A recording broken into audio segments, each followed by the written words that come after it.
Bonjour et bienvenue à toi dans cette nouvelle vidéo en droit du travail. Aujourd'hui, nous allons étudier ensemble le licenciement pour motif économique. Pour ce faire, nous verrons dans un premier temps la qualification, puis l'élément matériel, et nous terminerons par les causes qui justifient un licenciement économique. Surtout, n'oublie pas de t'abonner à ma chaîne YouTube et de liker cette vidéo pour me soutenir, et c'est parti!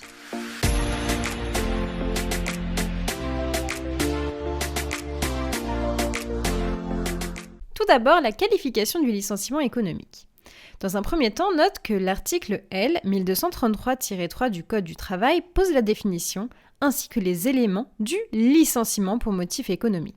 Ce qu'il faut que tu retiennes ici, c'est que le licenciement pour motif économique est et doit être non inhérent à la personne du salarié. Sinon, on bascule dans un licenciement pour motif personnel. Et vice-versa.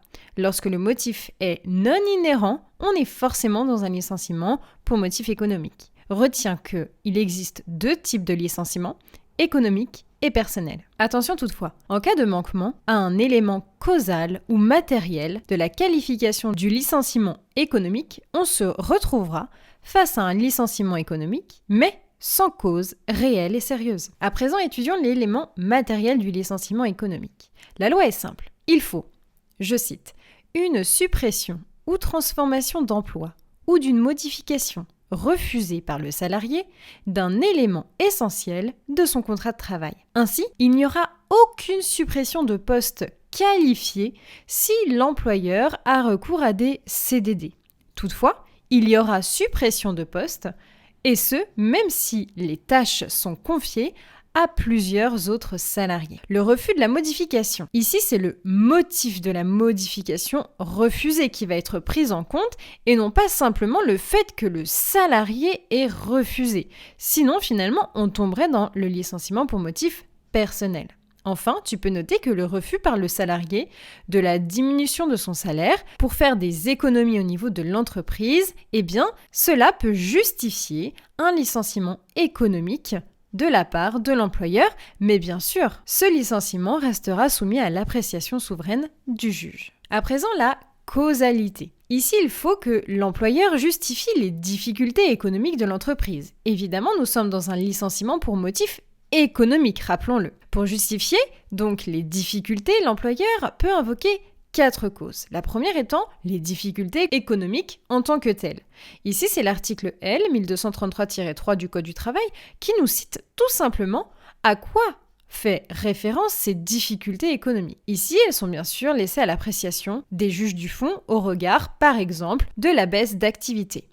Attention toutefois, il y aura une appréciation au niveau du secteur d'activité lorsque l'on se situe dans des grands groupes d'entreprises. Mais il existe également les mutations technologiques. Ici, c'est la suppression de postes due à l'arrivée, par exemple, d'un nouveau logiciel.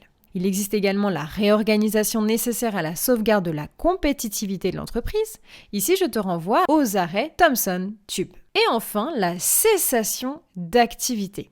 Ici, finalement, on autorise évidemment l'employeur de cesser son activité puisqu'il y a, je le rappelle, le libre entrepreneuriat. C'est un motif que l'on qualifie d'autonome, en ce que, à lui seul, justifie le licenciement économique, avec bien sûr des limites. La première étant en ce qui concerne les fermetures pour délocalisation. Ici, il n'y aura pas de licenciement économique si nous nous situons dans un grand groupe avec des co-employeurs.